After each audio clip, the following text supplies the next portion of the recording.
Very, very common for people with ADHD to really struggle at university or courses or degrees or things like that because we're perfectionists.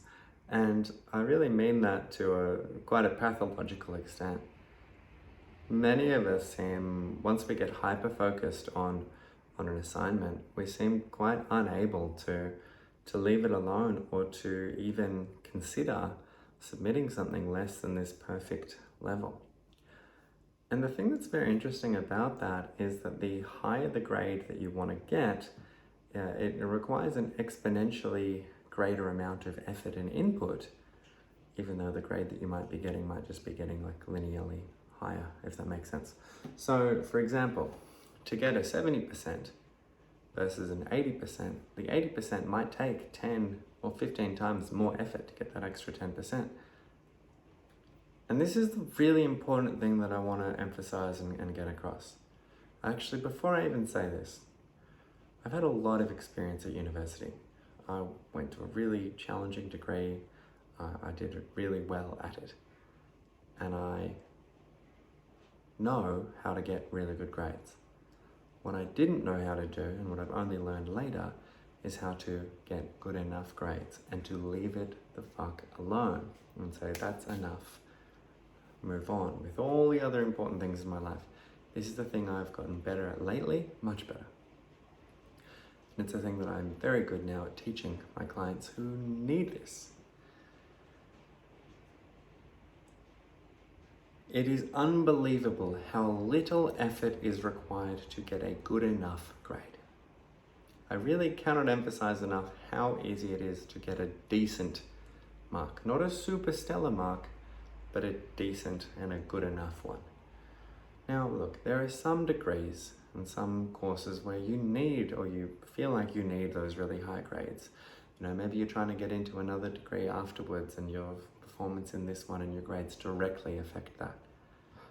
But for a lot of us, the degree that we do, that might be the last one. You know, we might be trying to get that certification or diploma or bachelor, and that's as far as we might be planning to go.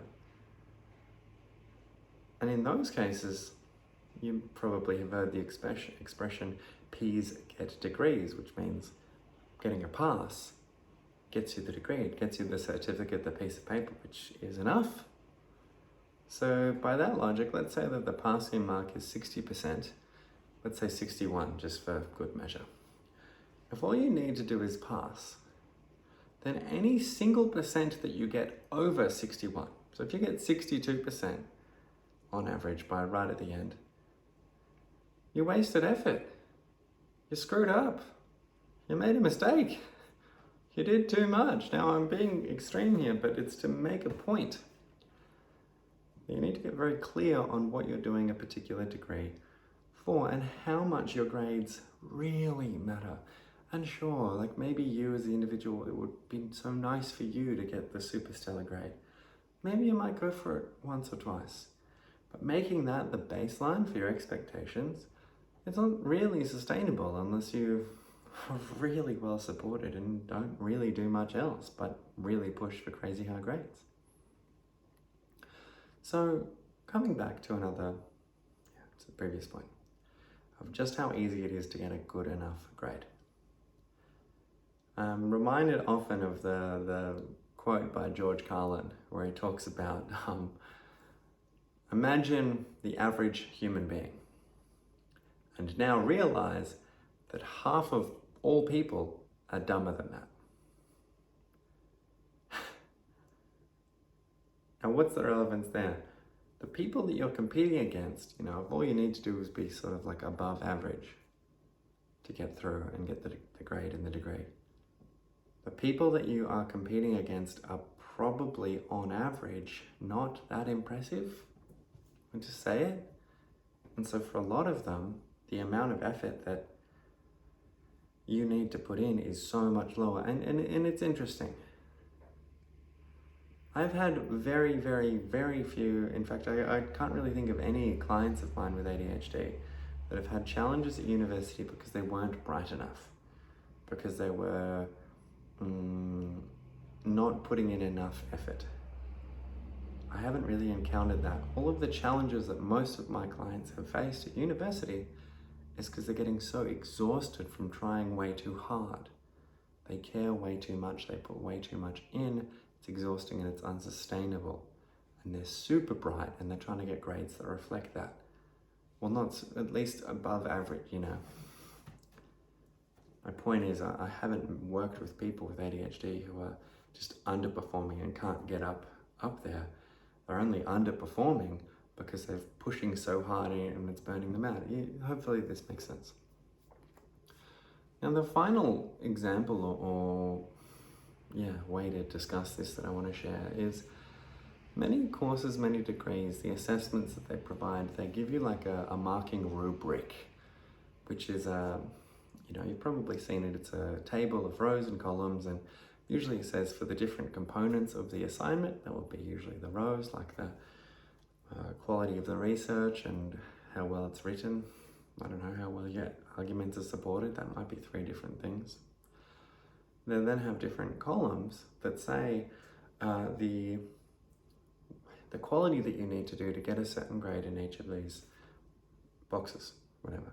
So it might say for the quality of research, to get the high distinction super duper grade, it might say, student has done extremely high level of research that is really recent and extremely relevant. And then for the lowest, or a failing grade, it might say student did no research or the research was crap. Many people look at these rubrics and just go to that extreme end of the highest grade and look at what they need to do there. And that's a good strategy if you're trying to get those super high marks. What I'm talking about now is if you look at the middle ground, or even the one step below the high distinction, generally it says something like, student kind of read a few references and they were all right. And that might get you a distinction. Again, I'm exaggerating, but you would be quite surprised at, if you go one step down from the high distinction, super duper masterpiece, perfect references or whatever, or incredible research, 1 or 2 steps down, that's still a good mark. That's my point. It's still a very good grade. Often says really easy things that could be done in like half an hour. I've had clients and they've been just agonizing over an assignment, and they get to the point that it's multiple days or even sometimes weeks past the deadline, at which point they've lost so many marks from not submitting because it wasn't polished to this level of perfection. And I've had a lot of clients and they've one in particular, and this isn't the first time I've done this, but one in particular, he came to me and he had an assignment that was due that night, and he knew that if he didn't do it then, it was going to blow out because he had other stuff and blah, blah, blah. And it wasn't nearly near his standards. He hadn't done any of the referencing. It was like a 1,000-word essay, and he might have written 700 words. He was stressing about how to get all of that in a short amount of time he had. I told him to submit it anyway, because I looked at the assignment and I looked at the rubric. Based on everything that I could see there, he was going to lose so few marks. It still had things in it like note to self, fix this later, in brackets. And I said, send it. In the rubric, it doesn't say you're going to get penalized for that. Just put it in. And he did, and he got like a 70% for it. And he could have agonized for days trying to get to that 80, that high distinction, but losing those days, he would have lost these marks and he would have gotten a 50% or lower, if that makes any sense, because often you get penalized 10% per day that you're late. The point of that is that sending in something that he thought was unsubmittable got him a 70%, which is more than a good enough grade. That's quite decent. You would be surprised at how low the bar is. And when you stop pushing for that insane level of not even perfection, just and trying to make something super high quality generally comes at a huge cost. You would often get better grades if you just put in something that you're like, yeah, it'll do. You might often find that you might perform better if you do that. That's been my experience and the experience of many of my clients as well. Yeah. A little bit potentially rambly presentation today. It's been a long day for me. Thank you for your time though. This brings us to the end of today's video. I hope you liked it. There's some relevance, of course, to the work that I've been doing with some clients lately, bringing this up in my mind. Hope this resonates, hope it was helpful. If so, please comment below and tell me a little bit about what was useful. And as always, if you like me, if you like my style or how I talk about things, hit subscribe because I make a new video every single day. So I'll be making a new one tomorrow and we can all discover what I'm going to be talking about then. In the meantime, go well and lower the standards a little bit. Take it easy on yourself. See you next time.